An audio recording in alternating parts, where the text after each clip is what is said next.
Comenzamos una nueva entrega de este proyecto de Granada Digital, nuevos líderes para nuevos proyectos, con Alejandro Ramírez, alcalde de la Calahorra. Bienvenido a Granada Digital, alcalde. Hola, ¿qué tal? Muy buenas, gracias por vuestra acogida. Normalmente empiezo este tipo de entrevistas preguntando un poco a los alcaldes. Los últimos que hemos tenido llevan apenas un par de añitos en el cargo, pero en su caso lleva desde 2011 al frente del Ayuntamiento de la Calahorra. Entonces le quiero preguntar un poco a nivel personal cómo ha sido toda esta trayectoria, porque son muchos años al frente del municipio. Sí, la verdad es que ha sido un poco de todo, ¿no? Ha habido la primera legislatura, la nueva, por decirlo de alguna manera, pagan las novatadas, te das cuenta de que la administración es mucho más espesa de lo que desde la calle nos creemos, la burocracia, la normativa, todo lo que conlleva una administración pública, porque al final de cuentas el ayuntamiento no es el alcalde y sus concejales, es una administración y se rige como todas las administraciones, con su normativa, su legislación, etcétera, etcétera.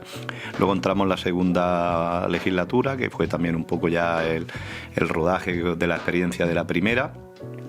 Y bien, quiero recordar con bastante más agrado la segunda, ¿no?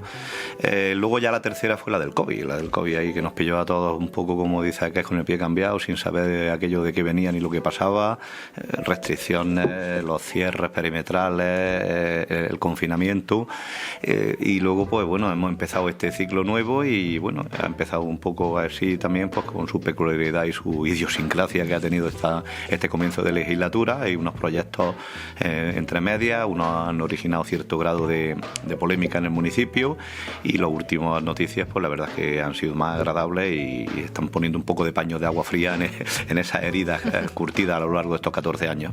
¿Cómo es para usted el ver que el municipio sigue confiando en usted para que siga al frente del ayuntamiento después de tantas legislaturas, ¿no? Tantas elecciones y lo siguen apostando por usted?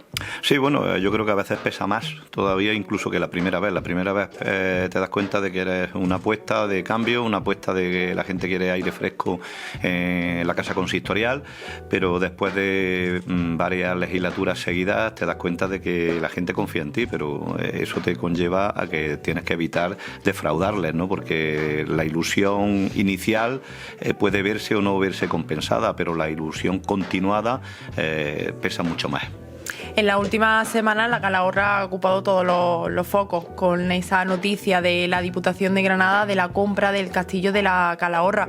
Me gustaría un poco centrarme bastante, ¿no? en este asunto, que creo que es muy importante para el municipio, pero quiero que me diga usted cómo recibieron esta noticia y sobre todo cómo de importante es para la localidad. Bueno, la verdad es que la historia esta del castillo tiene su historia y no valga la redundancia, ¿no? Es verdad de que principalmente ya sabíamos algo, lo que pasa es que la discreción por encima de todo tenía que estar, porque cualquier tontería podía fastidiar, como se suele decir coloquialmente, las negociaciones, pero sí es verdad de que ahí apareció la figura del presidente provincial Francis Rodríguez Guerrero, que me lo planteó en su momento en la presentación de candidato de nuestro partido de diciembre de 2022 de la comarca de Guadix, con el castillo de fondo. Me dijo: alcalde, si ganamos la Diputación, uno de los principales proyectos de mi legislatura va a ser la compra del castillo, o llegar a una solución con el tema del castillo. Aquello, pues hombre, me agradó, pero no dejó de ser, pues bueno, una promesa. Al final de cuentas, pues las promesas están ahí, pues los objetivos están ahí, no dependen solo de la voluntad del político. Pero cuando comenzó esta legislatura, a finales del 2023, hubo la primera toma de contacto con la propiedad en Sevilla, y luego después salta la noticia de que la Diputación encargaba una tasación del monumento para intentar negociar la compra del mismo. Pues aquello ya empezó a coger cuerpo, y luego ya las negociaciones han sido intensas, con toda la discreción de la que he hablado al principio, y poco a poco las noticias pues iban siendo unas veces bastante alentadoras, otras veces parecía que no, que se iba a venir abajo el castillo de naipes. Hasta que al final se me comunica de que la familia ha puesto una propuesta, que la Diputación se ha acercado y que se cierra el acuerdo. Entonces, evidentemente, esto ha sido una noticia que ha caído como una bomba maravillosa en el pueblo, ¿no? Son muchos años, muchas décadas, muchos alcaldes los que han pasado por el sillón de la alcaldía, que el sueño era de que lo que se conocía como la puesta en valor del castillo, porque había varias vías. Estaba la explotación conjunta, público-privada, la propia explotación privada en un momento dado, o la adquisición por parte de la administración pública del monumento.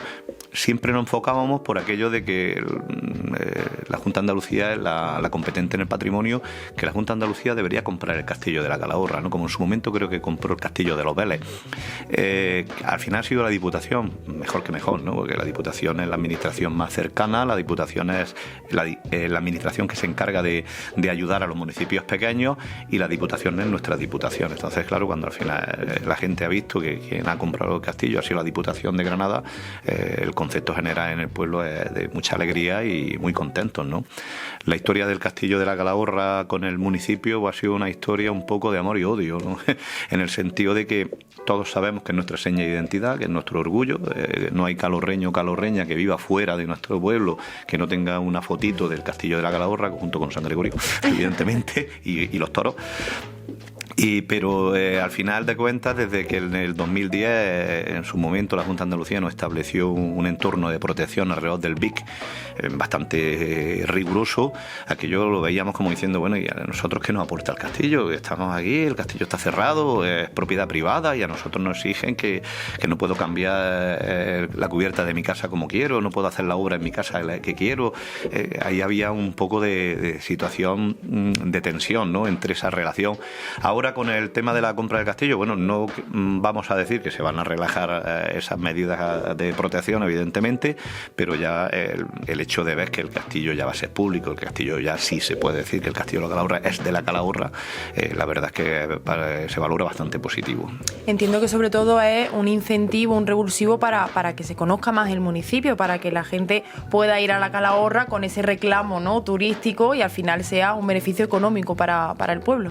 Claro, en ese aspecto y en esa línea estamos entendiéndolos todos, ¿no? Un castillo que estaba, de las características del castillo de la Calahorra, que estaba cerrado y solo se abría los miércoles por imperativo legal, no era el día más idóneo para las visitas. Entonces es obvio de que no estaba dentro de la ruta de los turistas, de los visitantes y los que pasaban por la comarca. Ahora ya el hecho de que el castillo ya se pueda presumir de que se va a abrir todos los días, y principalmente fines de semana y festivos, etcétera, etcétera, eso está claro de que va a ser un revulsivo no solo para la Calahorra, sino para la comarca, no solo para remarcar la Calahorra en el mapa, sino la comarca del Marquesado del Cenete y de la zona de Guadix, evidentemente. Guadix tiene solera suficiente para tirar de por sí solo de esa atracción turística del visitante, pero ahí teníamos una comarca como es la comarca del Marquesado del Cenete, que es preciosa, pero es la gran desconocida. ¿Por qué? Porque la gente piensa un poco, te vas al Guadix monumental, te vas a la Alpujarra, te vas a la costa, te vas a la zona de Huesca, Puebla de Unfadrique, pero el Marquesado del Cenete, tenías que ir expresamente al Marquesado del Cenete, y el Marquesado del Cenete tiene mucho encanto y muchos lugares que visitar. Entonces ahora mismo prácticamente se puede decir que el castillo de la Calahorra va a ser la campana que va a llamar a esos visitantes que pasan por la autovía de la 92. ¿Qué otros incentivos, qué otros potenciales puede ofrecer la Calahorra ahora que va a tener, ¿no?, esta campana, este punto de llamada, sobre todo para que quien nos vea, porque pasa mucho, ¿no?, que a veces incluso el propio granadino no conoce lo que tiene en su provincia? Entonces, para quien nos vea, que diga, oye, no solo va a estar el castillo, sino que la Calahorra tiene todo esto. Bueno, la Calahorra tiene su tradición hotelera, que hemos tenido, hombre, momentos de bonanza más potentes, donde ha habido muchos establecimientos hoteleros, ahora y menos, pero no solo es el castillo, evidentemente es el paisaje, evidentemente tenemos nuestras calles, nuestra idiosincrasia, nuestras fiestas tradicionales, que solemos tener unas cuantas, desde el mes de enero hasta prácticamente ya casi Halloween, que se ha instalado en nuestra cultura, y luego que la Calahorra es la puerta de entrada a la Alpujarra por el paso del puerto de la Ragua, donde tenemos las pistas de esquí de fondo que tanto boom tuvieron a finales de los 90. Es cierto que la climatología nos ha acompañado mucho estos años atrás, pero por ejemplo este año se ha notado un poco el cambio de tiempo y se ha notado la gente las ganas que tiene de ese tipo de esquí. Somos la puerta de entrada como he dicho antes, al Marquesado del Cenete, y luego el acceso a otros municipios como es Aldeire, Alquife con su minería, Lanteira, Dola, Ferreira. Somos un pueblo que realmente está estratégicamente bien situado, y la comarca del Marquesado en concreto tiene una situación estratégica muy cómoda, porque es que prácticamente estamos el más lejano está a 10 kilómetros kilómetros de la 92. Para cerrar un poco el tema del castillo, de la Calahorra, no sé si nos puede contar algo de plazo, de cuándo se prevé, cuándo va a estar abierto, si hay alguna actuación que haya que hacer dentro del castillo, un poco por saber, porque sabemos el tema de la compra, pero claro, nos hemos quedado un poco ahí a las puertas. Yo puedo transmitir, hombre, me voy a tomar la libertad, no sé si meteré la pata, pero sí es verdad que la voluntad del presidente no es la de meterse ahora en una restauración profunda en el monumento, que puede llevar años, puede llevar 2, 4, 6 años, y haberse gastado 6,5 millones del contribuyente para tenerlo casi 2 o 4 años cerrado, ¿no? Era intentar hacer las actuaciones de urgencia que necesite el monumento, y las partes más visitables, que no son pocas, no son todas evidentemente, pero no son pocas, abrirlo todos los días. Entonces ahí podemos hablar ya de exposiciones, de museos, de conferencias, de cursos. La accesibilidad hay que solucionarlo. Evidentemente estamos hablando de un monumento que tiene 500 años, y en esos 500 años no se ha hecho ninguna restauración, que eso tiene el mérito también. Gente que te vaya a visitar el castillo y a lo mejor puede haber cierto grado de deterioro, tienen que entender que en 500 años el castillo no se ha restaurado en absoluto, todo lo contrario, ha sufrido expolios a lo largo de su historia, pero aún así en el castillo está visitable. Entonces, un poco esa es la planificación que se tiene o que se transmite desde la Diputación con respecto a lo que va a ser. Y yo creo que los plazos estamos hablando de 3-4 meses, porque tenemos el verano por medio y a lo mejor el verano se complican los trámites burocráticos. Bueno, es pronto, no cabe duda. Con este gran TIC, ¿no? Que yo creo que ya no solo era un propósito del presidente de la Diputación, sino que entiendo también de su parte, con este TIC ya tachado, con este propósito cumplido, ¿cuáles son los grandes retos que tiene ahora la Calahorra? Bueno, los grandes retos siguen siendo los típicos, ¿no? Es decir, que fijar población en nuestro municipio, que no sigamos siendo un pueblo de los que tantos de Granada siguen siendo víctimas de la despoblación. Yo pienso que, bueno, el reto de Castillo queda todavía por pulirlo bastante, no quiere decir que ya lo hemos conquistado. Se ha dado el primer paso. Se ha dado el primer paso y queda trabajo por hacer todavía ahí en el Castillo. Evidentemente la gran parte del trabajo le corresponde a Diputación, que va a ser la futura propietaria, ¿no? Pero evidentemente el municipio tiene mucho de qué decir, y espero que estar ahí en todo lo que afecte al castillo, en todas las decisiones que hasta la fecha está haciendo. Es decir, prácticamente desde que saltó la noticia, rara la semana que no ha venido una comitiva de Diputación, una de políticos, otra de técnicos y funcionarios, y se me avisa, y ahí estamos viendo un poco, pues claro, los planteamientos que hay. Hay mucho potencial en el castillo. El otro día vino el arqueólogo de Diputación, no sé si es Miguel Castellano, creo que es el nombre, y ya le pregunté cuando salimos por ciertos restos arqueológicos que había justo a la espalda del castillo, en la explanada esa, y el hombre se quedó sorprendido, ¿no? Porque es que prácticamente allí, como él decía, si es que aquí hay otros 2 castillos más en yacimiento arqueológico, hay mucho todavía que buscar, y el castillo tiene mucho potencial, y el municipio, pues claro que tiene mucho trabajo todavía que hacer. Pese a 14 años de alcaldía, sigue habiendo mucho trabajo y mucha ilusión, y cuando yo deje de ser alcalde habrá otro alcalde que seguramente tendrán muchos proyectos y mucho trabajo por hacer todavía. Principalmente hay 2 objetivos que nos gustaría marcarnos desde mi equipo de gobierno, que son las 2 últimas casas señoriales que todavía están en pie, y una de ellas está bastante deteriorada. Nos gustaría enfocarnos en ella, a ver hasta dónde podemos llegar y lo que consiguiéramos, porque sería una pena que al final ese patrimonio ya más básico se perdiera. En cuanto a la despoblación, ¿qué líneas se están marcando? ¿Están trabajando conjuntamente con Diputación? ¿Qué planes tienen al respecto? Porque entiendo que al final es un problema muy importante, porque se puede tener el castillo, pero si no tienes tampoco vecinos que llenen de vida ese municipio, pues es complicado. Correcto, las líneas que estamos trabajando en la despoblación estamos de la mano de Diputación, ¿no? Es verdad que en este ciclo el equipo de gobierno de Diputación se está volcando mucho precisamente en esto de la despoblación. Algunas ideas pues pueden que tengan más encaje que otras, pero bueno, la cuestión es que haya una voluntad real de trabajar sobre eso. Además, una de las piedras angulares de los trabajos en la despoblación es precisamente lo que ha hecho la Diputación con el Castillo de la Calahorra. Es decir, cada comarca tiene su idiosincrasia y su potencial. Cada pueblo tiene su potencial. Por sí solo a lo mejor no consigue nada.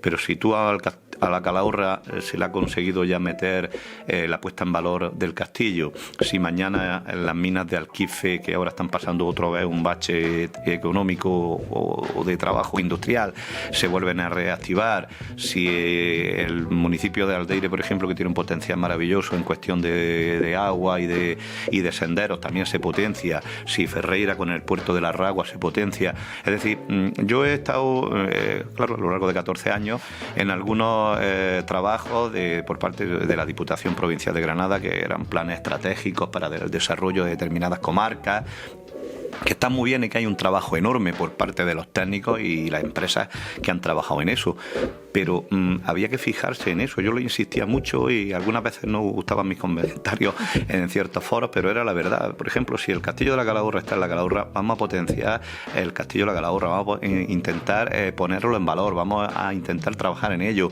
Si Ferreira tiene el puerto de la Ragua y ahora está un poco más abandonado, vamos a potenciar. En su época, cuando el esquí de fondo estuvo de moda, era innumerable la cantidad de personas, de federaciones de esquí que venían al puerto de la Ragua. Yo recuerdo haber visto furgonetas de la Federación Vasca de Esquí, es decir, que me digas tú a mí que me vienen del País Vasco a hacer aquí, a entrenar esquí de fondo. Eso era de que el sitio y la zona merecía la pena.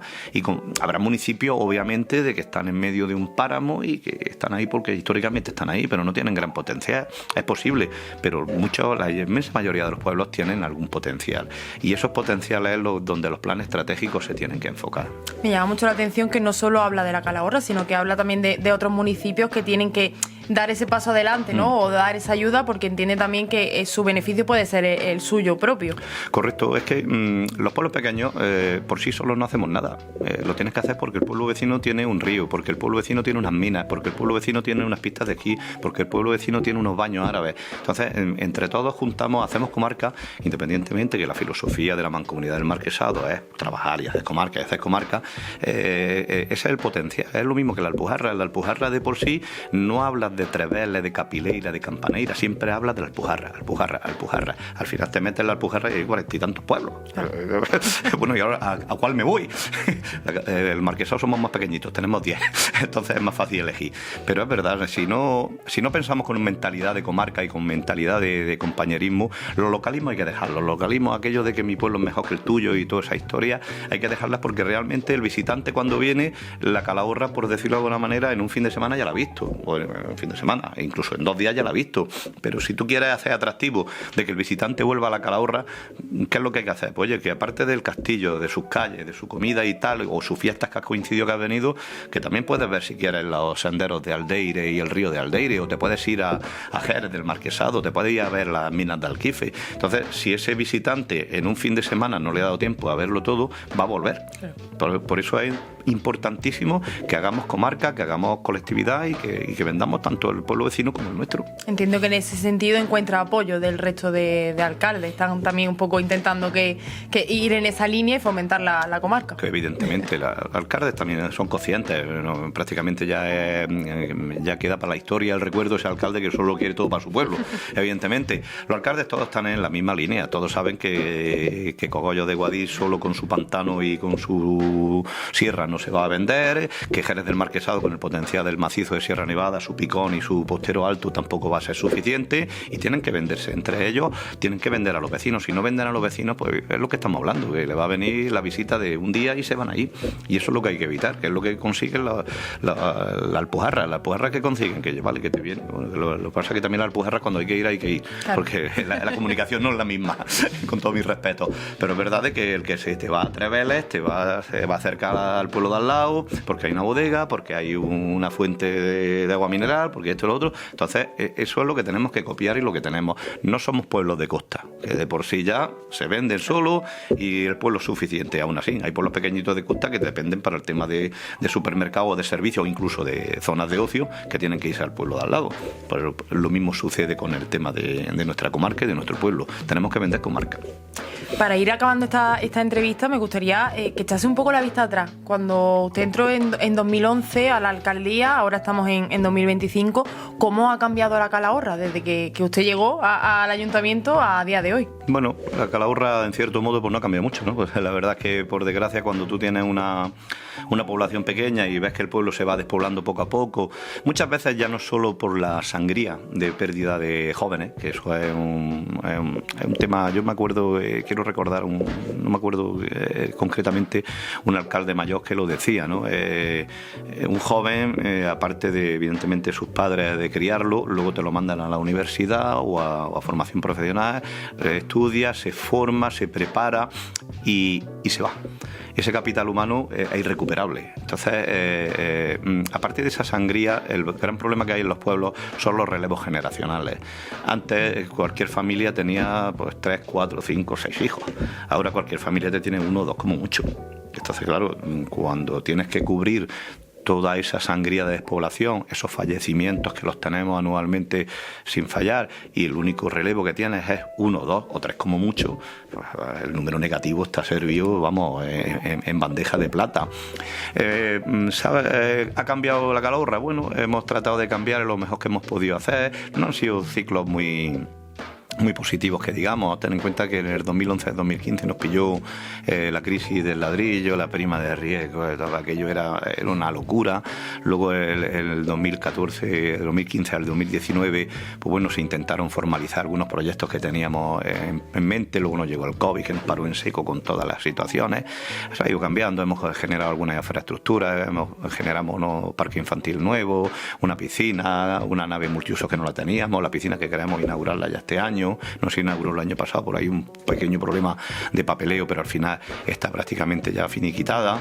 Y bueno, y al final de cuentas los proyectos, han venido algunos proyectos que no están exentos de polémica, la planta de biogás que está a 7 kilómetros de casco urbano, que han generado un poco de alarma social y un poco de polémica, pero bueno, ahí está. Yo confío en la legislación ambiental andaluza y en el control de medio ambiente, pero bueno, ahí estamos, y ahora esperamos que con este cambio del tema del castillo, pues la verdad es que volvamos un poco a intentar resurgir de nuestras pequeñas cenizas. Con la planta de biogás entiendo que es el municipio el que no está de acuerdo con esa planta. Claro, ha habido un poco de alarma social por parte de la población, porque hay desconocimiento, y ante los desconocimientos suele haber miedo, y ante el miedo pues la gente se altera, ¿no? Pero bien es cierto de que estamos hablando de una planta de biogás que te va a generar un biometano que se va a inyectar directamente a red, que no es como en un principio se preveyó, que iba a ser quemar ese biogás y generar electricidad, que eso iba a suponer pues una chimenea quemando un biogás. Ahora directamente se inyecta en red y se mete en la red de gas natural, que es lo que se consume en poblaciones grandes y en las grandes ciudades, ¿no? Y ahí hay una asociación incluso que se ha puesto en contra de ese tema, que se ha activado, pero bueno, ahí estamos. Es que muchas veces los proyectos, cuando vienen con la legislación, tampoco tienen mucho margen de maniobra, con mucho que digan aquello de que el pueblo es el que manda, pues oye, hasta cierto punto, ¿no? Cuando un proyecto toma una iniciativa, cumple con todas las normativas, cumple con la legislación y llega, no es sencillo pararlo. Ya la última pregunta. En 2027 sería el final de su 4ª legislatura, si no me equivoco. Lo último, me gustaría saber si se plantea volver a presentarse a alcalde. Obviamente hay que preguntarlo, ¿no? Al final son muchos años y puede haber ya también un agotamiento, entiendo que sí.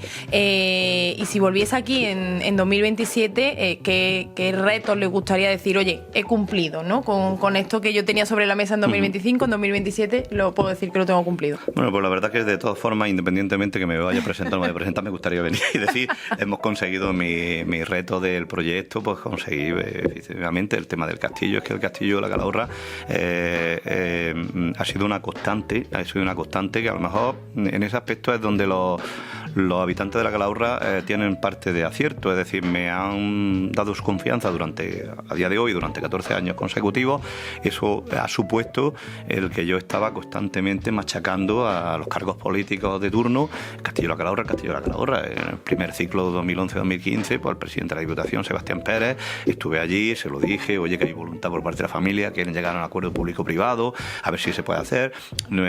Alguien no entendió el mensaje o no lo supe explicar bien, alguien se equivocó y no fui yo, como diría aquella famosa frase de Javier Arenas, pero posiblemente las circunstancias económicas del país no era la más adecuada, pero aquello quedó un poco en stand-by, pero aún así los delegados de la Junta de Andalucía de turno también en esa lucha constante del entorno de protección, donde yo decía, nos protegéis, nos obligáis, nos exigís, y el castillo es privado y no hay solución.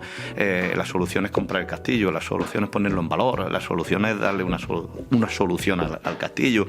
Cuando la Junta de Andalucía cambia de color político, la misma, delegado del gobierno, delegado de cultura, era el machaqueo constante, hasta que al final ha habido una persona seria y que ha creído en ese proyecto y que se está preocupando por el mundo rural, que es el presidente de la Diputación, Francisco Rodríguez Guerrero. Entonces, cuando él me comentó aquello, vamos a comprar el castillo, dije, bueno, pues mira, oye, parece que alguien se está fijando. Cuando ya aquello empezó a coger forma, pues evidentemente me lo creí yo también, fue el primero en creérmelo. Y eso es un objetivo enorme, ¿no? Lo de las casas señoriales lo tengo en el tintero y me gustaría ejecutarlo, porque es verdad que ves ese señorío que tiene la Calahorra de otros tiempos mejores, y hay que pensar un poco en que, visto lo visto hoy este año con el tema del Castillo de la Calahorra, hay que analizarlo y pensar fríamente que realmente este tipo de edificios, sobre todo en pueblos pequeños, si no es la administración la que interviene, no te va a intervenir un privado. ¿Por qué? Porque vale mucho dinero, vale restaurarlo, el sacarle rentabilidad a un edificio de esos no es fácil. Si estuviéramos a lo mejor en una periferia de Sevilla o de un Madrid o incluso del propio cinturón de Granada, podría caber la posibilidad de que esa inversión la recupere a corto plazo. Pero si no, tiene que ser la administración la que se vuelque con esos inmuebles. Pues tenemos muchas ganas de Granada Digital, de poder ver ese castillo de la Calahorra, ¿no? Y sobre todo poder contarle a los granadinos, a nuestros lectores, cómo es y qué van a poder encontrar allí. Así que muchísimas gracias, Alejandro Ramírez, por atendernos hoy en Granada Digital, en este proyecto de este medio, y con muchas ganas de volver a hablar con vosotros y saber que esos proyectos se han cumplido. Pues muchas gracias a vosotros por darme la oportunidad de servir de altavoz para ese sentimiento que tenemos en la Calahorra, y dentro de lo que habéis establecido en vuestro programa, Nuevos Líderes, pues bueno, que no sea nuevo líder, me alegro de que me hayáis incluido en la agenda. Muchas gracias. Muchas gracias.